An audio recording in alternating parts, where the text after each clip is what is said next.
আসসালামু আলাইকুম দর্শক, কর্লুস উসমান সিরিজের ইলবে আলফের জীবনী সম্পর্কে আজকের এই ভিডিওতে আপনাকে স্বাগতম।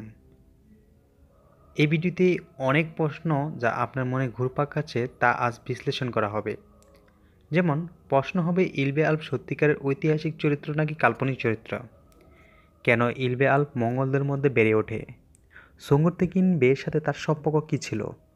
এবং কেন তাকে কর্লুস সিরিজে বিশ্বাসঘাতক হিসাবে চিহ্নিত করা হয়েছে? সে কি সত্যিই গুপ্তচর ছিল, নাকি তিনি অটোমান সাম্রাজ্যের একজন সেনাপতি বা মন্ত্রী ছিলেন? এছাড়াও ইলবের জীবনের কিছু গোপন রহস্য থাকবে যা আপনি জানতেনই না।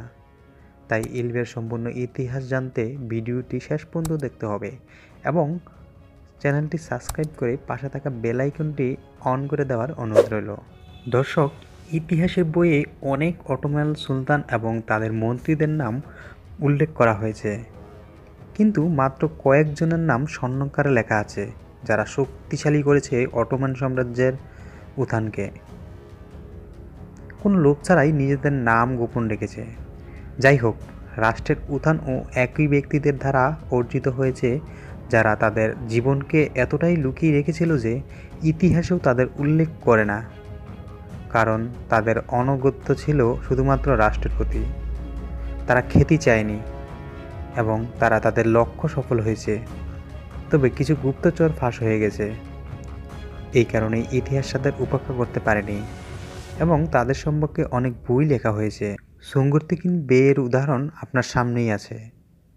দর্শক, যে কোনো যোদ্ধা বা সাহসী সুলতানের ইতিহাস জানার জন্য ইতিহাস ব্যবহার করা হয় এবং ইতিহাসে এমন অনেক বইও পাওয়া যায় যেখানে লেখকদের মতামত পায় একে অপরের বিরুদ্ধে থাকে এবং অনেক পার্থক্য আছে। যেমন ফাতেমা, অটোমান সাম্রাজ্যের প্রতিষ্ঠাতা এবং প্রথম সুলতান ওসমান বে এর কন্যা। 150 বছর আগে পর্যন্ত ইতিহাসে কোনো নাম ছিল না ওসমান বের একটি কন্যা ছিল, কিন্তু ইতিহাসবিদরা ইতিহাস সংশোধন করে প্রমাণ করেছে যে ওসমান বের একজন কন্যা ছিল। তাই এটা বলার উদ্দেশ্য এই যে ইতিহাস ও বইয়ে যা লেখা আছে তা শতভাগ সত্য হয় না।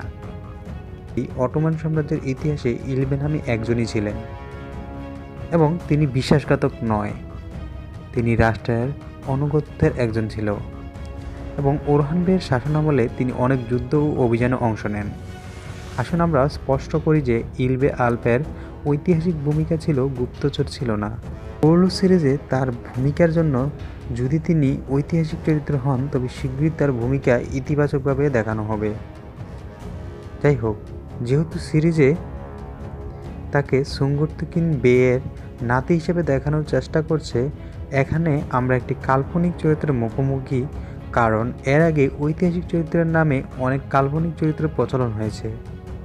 যেমন আকসা কোসার উদাহরণ আপনাদের সামনেই, যিনি ওসমান বেয়ের সবচেয়ে ঐতিহাসিক আলফ ছিলেন। যাই হোক, তাকে কর্লুস সিরিজে আনার পরে তাকে শহীদ করা হয়েছে এবং বলা হয়েছিল যে আকসা কোসা নয়, বরং তিনি ছিলেন কাল্পনিক চরিত্র।